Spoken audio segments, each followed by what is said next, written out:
कुरुक्षेत्र के पिहोवा में केबल चोरी की घटनाओं से हुआ आंदोलन थाने के घेराव तक पहुंच गया। नाराज किसान पिहोवा के थाना सदर के बाहर धरना लगाकर बैठ गए और करीब 5 घंटे तक किसान संगठन और पुलिस के बीच में तनातनी बनी रही। हालांकि 2 बार वार्ता विफल रहने के बाद रात करीब 12 बजे यह मामला शांत भी हो गया। दरअसल किसान जो है बीते कुछ समय से खेतों में हो रही लगातार केबल चोरी से परेशान थे। इसी को लेकर भोरा सैयदा गाँव के बस अड्डे पर किसानों ने दोपहर करीब 2 बजे पुलिस प्रशासन के खिलाफ धरना शुरू कर दिया। इस दौरान थाना सदर के SHO पर किसानों ने धरने के साथ उनके साथ बदसलूकी भी की, जिसके बाद शाम करीब 7:30 बजे किसानों ने थाने का घेराव कर दिया, लेकिन पुलिस ने उनको बाहर ही रोक दिया। इससे पहले आपको बता दें कि रात करीब 9 बजे किसानों की 7 सदस्यीय कमेटी और पुलिस प्रशासन के बीच में पहली बैठक हुई। करीब आधे घंटे की बातचीत के बाद कोई हल नहीं निकला तो फिर किसान सदर थाने के SHO जगदीश कुमार से उनके बीच में आकर माफी की मांग पर अड़े रहे। DSP निर्मल की कोशिश से किसान जो है दूसरी बार बातचीत के लिए तैयार हो गए। करीब 10:30 बजे दूसरी बार थाने के अंदर दोनों पक्षों के बीच में बातचीत चली, लेकिन नतीजा कुछ भी नहीं निकला। SHO और किसान अपनी अपनी बात पर अड़े रहे। इसके बाद किसानों ने थाने के बाहर पक्का मोर्चा लगाने का ऐलान कर दिया और 11:30 बजे धरने पर SHO को आना पड़ा। माफी मांगे तो क्या कहेंगे आप? जी देखिए, अभी DSP साहब और पूरा प्रशासन SHO साहब को लेकर पंचायत के बीच में आया था।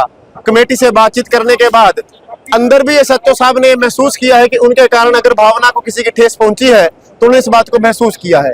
और पंचायती परंपरा ये कहती है, हम पंचायती लोग हैं, कि जब कोई पंचायत में चल के आ जाता है तो फिर उसके सारे जो दोष है, जो गलतियां हैं, वो माफ कर दी जाती हैं। उन्होंने आके अपनी गलती मानी है और कहा है कि हम इलाके में लॉ एंड ऑर्डर बना करके आगे से ठीक तरीके से काम करेंगे और हमसे सहयोग मांगा है। हमने भी उनको पूरी तरफ से आश्वासन दिया है किसान यूनियन के और इलाके की तरफ से कि आप ठीक तरीके से काम कीजिए, हमारा सहयोग आपके साथ रहेगा। इस तरह इस पूरे मामले का पटाक्षेप मौजूद व्यक्तियों द्वारा कर दिया गया है। जो आपने आंदोलन किया, ऐसा क्या कारण है जो अपनी तरफ किया गया आपके? जी देखिए, कारण वही है, मान सम्मान से ऊपर कुछ नहीं होता।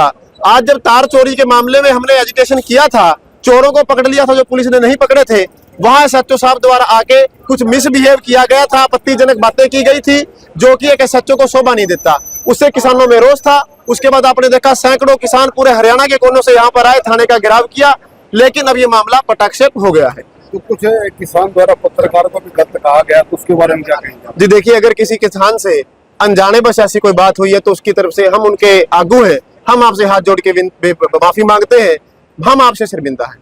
किसी किसान से कोई गलती कई बार हो जाती है, हर आदमी की अपनी एक भावना होती है।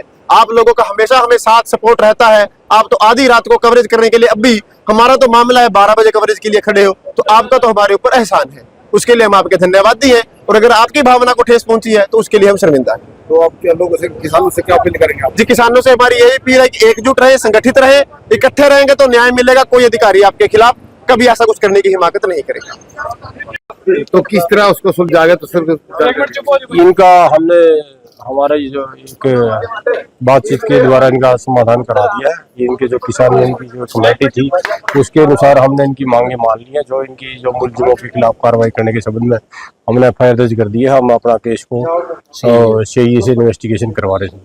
तो सर ने चोरों को पकड़ा था, तो आप जवानी कर दिएगा चोरों को? हाँ, उससे पूछताछ कर रही है पुलिस। तो सर कुछ पता लगा कितने? अभी वेरीफाई कर रहे हैं, इन्वेस्टिगेशन कर रहे हैं। किसानों ने पुलिस और SHO के खिलाफ नारेबाजी शुरू तो कर दी थी। हालांकि कुछ ही देर के बाद DSP निर्मल सिंह ने किसानों से दोबारा बातचीत की कोशिश की। इसके कुछ ही देर के बाद SHO किसानों के बीच पहुंचे और उन्होंने अपनी बात रखी, जिससे कि किसान राजी हो गए और धरना उन्होंने वापस ले लिया।